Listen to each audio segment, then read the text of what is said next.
J'aimais vraiment beaucoup l'école, hein, contrairement à peut-être de nombreux enfants, mais je m'épanouissais beaucoup dans l'école.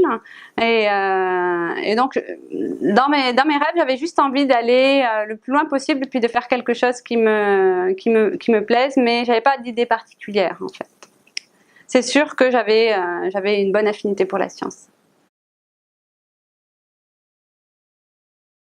Je suis chargée d'éducation et de communication à l'unité mixte internationale Takuvik.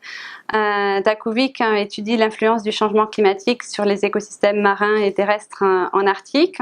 Et mon métier, c'est de développer tout ce qui est humanité au sein de cette unité. Donc, ça passe par les sciences de la santé, l'anthropologie, le développement de programmes éducatifs et le développement de projets de communication, tous affiliés à des projets de recherche.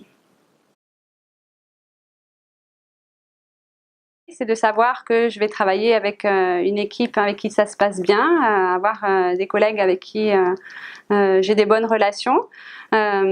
C'est aussi travailler avec des personnes d'excellence. C'est vrai que les chercheurs de l'UMI Takuvik, qui sont issus tant du CNRS que de l'Université Laval, sont des personnes brillantes qui m'apportent beaucoup au niveau stimulation intellectuelle. Ce qui motive également pour aller au travail, c'est de savoir que je travaille avec des gens de toute génération, dont des jeunes que je vais pouvoir former comme on a pu me former moi dans le passé. Une excellence scientifique, une formation à la recherche, donc analyse de la bibliographie, l'état de l'art, l'établissement de protocoles et de méthodologies, l'établissement d'un esprit critique par rapport à des résultats.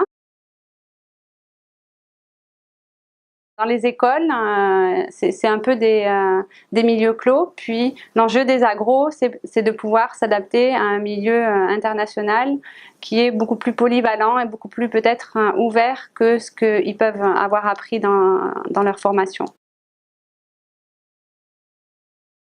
Bien réfléchir aux choix qu'ils font, notamment partir dans une thèse et dans des post-doctorats, parce que c'est pas un choix anodin, c'est beaucoup d'investissement pour un milieu qui est quand même très compétitif à la fin.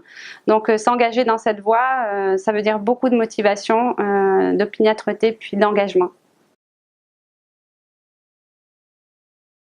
Les Québécois sont très agréables. C'est peut-être un peu cliché de dire qu'ils sont gentils, mais on les trouve vraiment serviables. C'est une culture où il y a peu de conflits, où les rapports sont doux et cordiaux.